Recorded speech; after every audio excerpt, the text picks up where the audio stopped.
नमस्कार बच्चों। हम कक्षा 12 के लेसन नंबर 2 जो मूल कर्तव्य नीति निर्देशक तत्व और अधिकारों वाला जो लेसन है उसके आज प्रश्न उत्तर करेंगे।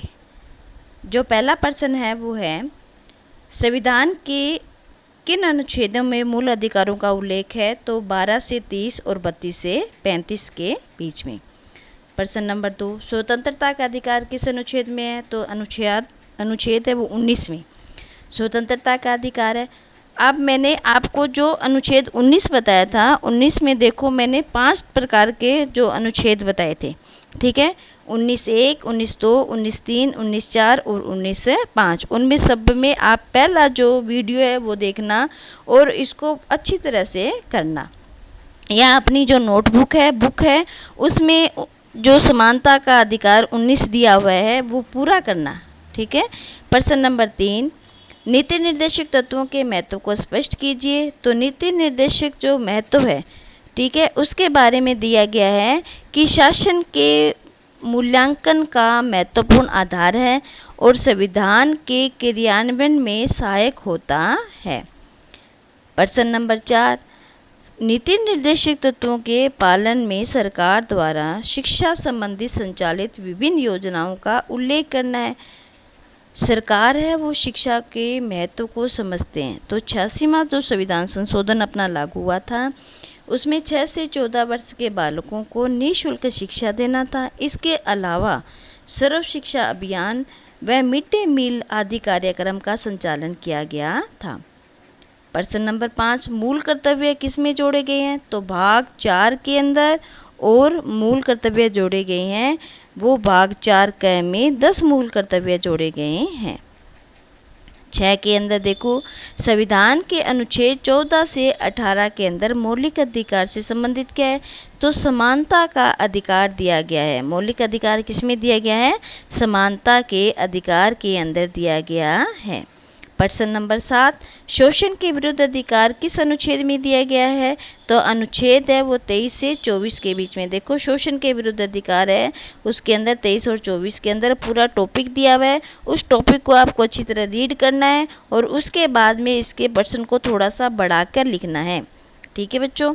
उसके बाद में प्रश्न नंबर अपना जो अति लघुरात्मक के बाद में आता है लघुरात्मक प्रश्न उत्तर। तो मूल अधिकारों का अभिप्राय क्या है? मूल अधिकारों का अर्थ क्या होता है?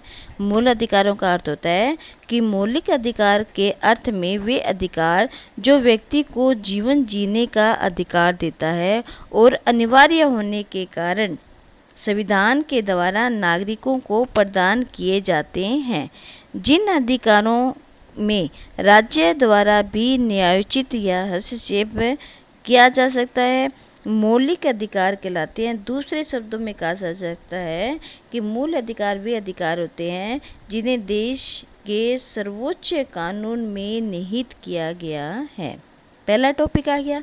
दूसरा देखो, इनकी पवित्रता और स्वायत्तता को विधायिका तथा कार्यपालिका स्वीकार करती है। विधायिका मतलब होती है व्यवस्थापिका, ठीक है, और कार्यपालिका इन्हें क्या करती है? स्वीकार करती है। अर्थात मूल अधिकार का अतिक्रमण मतलब उसका हनन नहीं हो सकता है। विधायिका भी नहीं कर सकती, कार्यपालिका भी नहीं कर सकती है। और न्यायपालिका यदि वो मतलब गलत है तो उसे अवैध घोषित कर सकती है। यदि कार्यपालिका जो व्यवस्थापिका होती हैं जो कानून बनाती है, ठीक है, और कानून बनाने के बाद में लोगों पर थोपती है, यदि वो लोगों के अधिकारों के विरुद्ध है तो न्यायपालिका उसे अवैध घोषित कर सकती है। मूल अधिकार में धार्मिक स्वतंत्रता के संबंध में क्या अभिप्राय है? मैंने अनुच्छेद आपको 25 से जो 25 और 28 है उसके बारे में बताया था कि लोगों को अपने धर्म के अनुसार उन्हें स्वतंत्रता प्रदान की गई है। स्वतंत्रता प्रदान की गई है तो मूल अधिकारों का भी वर्णन किया गया है।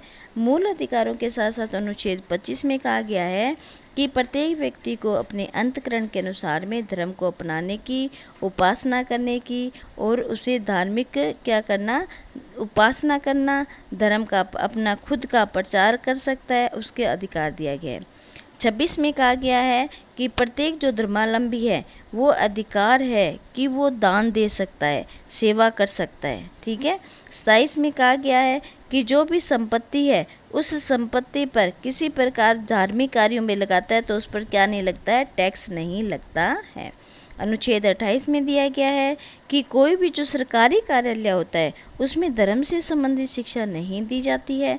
राज्य के द्वारा किसी भी सरकारी संस्थाओं के आधार पर किसी भी धर्म के प्रचार के लिए कोई भी बाध्य नहीं कर सकता, ना ही राज्य सरकार की तरफ से पैसा दिया जाता है।